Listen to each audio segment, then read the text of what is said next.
स्वागत है आप सबका हमारे चैनल पर। आज हम देखेंगे ट्विस्टेड मेटल के एपिसोड नंबर 2 को। मैंने इसके पहले एपिसोड को एक्सप्लेन कर रखा है, अगर आपने अभी तक नहीं देखा है तो जरूर से देख लेना। तो चलिए बिना किसी देरी के वीडियो स्टार्ट करते हैं। दूसरे एपिसोड की स्टार्टिंग वहीं से होती है जहां पहला एपिसोड खत्म हुआ था। स्वीट टूथ को अपनी तरफ आता देख जॉन और वह लड़के अपनी गन से उस पर हमला करते हैं, लेकिन दोनों की गन में ही गोलियां नहीं होती है, इसलिए दोनों वहां से भागने लगते हैं और स्वीट टूथ उनका पीछा करने लगता है। यहाँ मैं बता दूं कि लड़की का नाम है म्यूट। जॉन उससे पीछा छुड़ाने के लिए उस पर अपनी कार पर लगे मशीन गन से हमला करता है, लेकिन उसका कोई फायदा नहीं होता है। स्वीट टूथ के हमलों से बचने के चक्कर में जॉन एक बंद पड़े कसिनो के अंदर अपनी गाड़ी घुसा देता है, जिससे उसकी गाड़ी खराब हो जाती है और बंद पड़ जाती है।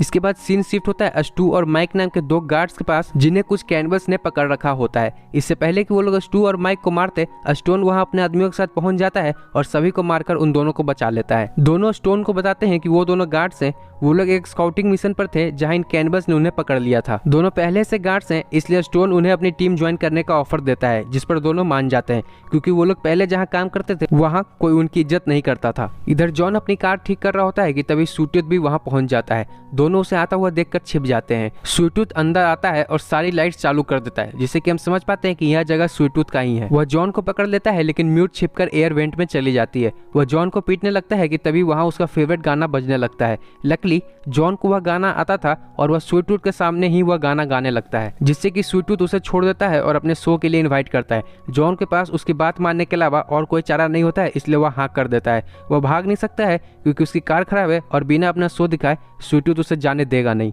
दूसरी तरफ स्टू और माइक को स्टोन अपना बेस दिखाता है और उन्हें अपने साथ एक ट्रक के पास ले जाता है। वह उन्हें स्नाइपर राइफल्स देकर कहता है कि उन्हें उस ट्रक की हिफाजत करनी है, मतलब कि उन्हें उस ट्रक के पास आने वाले किसी भी आदमी को मार देना है।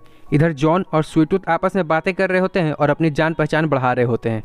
खैर तभी ट्रक के पास दो लोग आते हैं, जिनमें से एक को तो माइक शूट कर देता है, लेकिन स्टू दूसरे को शूट नहीं करता है, क्योंकि कहीं ना कहीं उसे लग रहा होता है कि यह सब गलत है। इसलिए माइक ही दूसरे को शूट कर देता है ताकि स्टू बच सके। स्टोन माइक को शाबाशी देता है और स्टू को कहता है कि कोई बात नहीं, ऐसा अक्सर होता है, लेकिन ऐसा दूसरी बार नहीं होना चाहिए। इसके बाद सभी लोग वापस बेस पर लौट जाते हैं। इधर स्वीट टूथ जॉन को बताता है कि वह यहाँ 20 सालों से अकेला रह रहा है और उसका इकलौता दोस्त है हैरोल्ड, जो कि एक पेपर बैग है। यह देखकर जॉन समझ जाता है कि वह थोड़ा नहीं बल्कि पूरा ही पागल है। इसके बाद वह जॉन को दिखाता है म्यूट को, जिसे उसने एक ग्लास बॉक्स में कैद कर रखा था।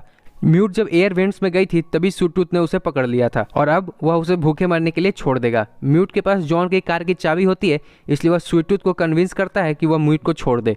बहुत कन्विंस करने पर वह उसे छोड़ने के लिए तैयार हो जाता है और दोनों को बैठने के लिए एक टेबल देकर अपना परफॉर्मेंस की तैयारी में लग जाता है। सबसे पहले वह उन्हें खाने के लिए देता है और फिर उनके सामने परफॉर्म करने लगता है। परफॉर्मेंस इतना बेकार होता है कि जॉन और म्यूट दोनों ही बोर होने लगते हैं। परफॉर्मेंस खत्म होने के बाद स्वीट टूथ उससे पूछता है कि परफॉर्मेंस कैसा लगा, जिस पर जॉन उससे झूठ कहता है कि उसे परफॉर्मेंस बहुत अच्छा लगा। यह सुनकर स्वीट टूथ बहुत गुस्सा हो जाता है और वह जॉन से कहता है कि या तो वो सच बोले, नहीं तो वह उसे मार देगा।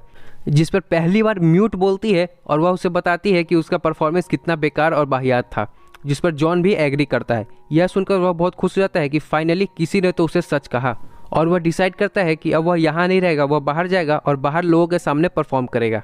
इसके बाद जॉन अपनी कार रिपेयर करके वहां से निकल जाता है, लेकिन जाने से पहले स्वीट टूथ उसे एक ग्रीटिंग कार्ड भी देता है। उनके जाने के बाद वह पूरे कसिनो को जलाकर वह भी वहां से निकल जाता है, हार्ली को अपने साथ लेकर। इधर माइक भी बाकी पुलिस वालों के साथ घुल मिल जाता है और उससे भी बाकी सबकी तरह ही एक कार्ड मिल जाता है, जिस पर 2 होल्स होते हैं, क्योंकि उसने 2 लोगों को मारा है। जितने ज्यादा लोगों को वह मारेगा उतने ज्यादा होल्स उसके कार्ड पर होंगे, लेकिन स्टू को अभी भी यह सब सही नहीं लग रहा होता है। दोनों की एजेंट शेफर्ड के साथ चेक पॉइंट पर ड्यूटी लगती है।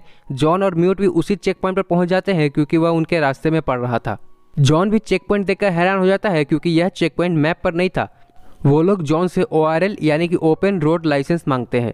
जॉन भी यह सुनकर हैरान हो जाता है, क्योंकि यह चीज़ उसने पहली बार सुनी है। वह उनसे कहता है कि वह बस एक मिल्कमैन है, इसलिए वो लोग उसे जाने दे। इतने में म्यूट शेफर्ड को पहचान जाती है। शेफर्ड भी वही था जब स्टोन ने उसके भाई को मारा था और उसी ने उसके कंधे पर वह निशान दिया था, जिसके बाद वह उस पर गन तान देती है, लेकिन इससे पहले कि वह उसे शूट कर पाती, माइक उस पर स्टन गन से हमला कर उसे बेहोश कर देता है और स्टू जॉन को बेहोश कर देता है। इसके बाद हम देखते हैं कि जॉन की घड़ी में 1 दिन कम हो जाता है और उसके पास बचे हैं बस 8 दिन और 24 घंटे, यानी कि लगभग 9 दिन रेवन के दिए गए मिशन को पूरा करने के लिए। और इसी के साथ दूसरा एपिसोड भी खत्म हो जाता है। इसके आगे की कहानी हम देखेंगे अगले वीडियो में।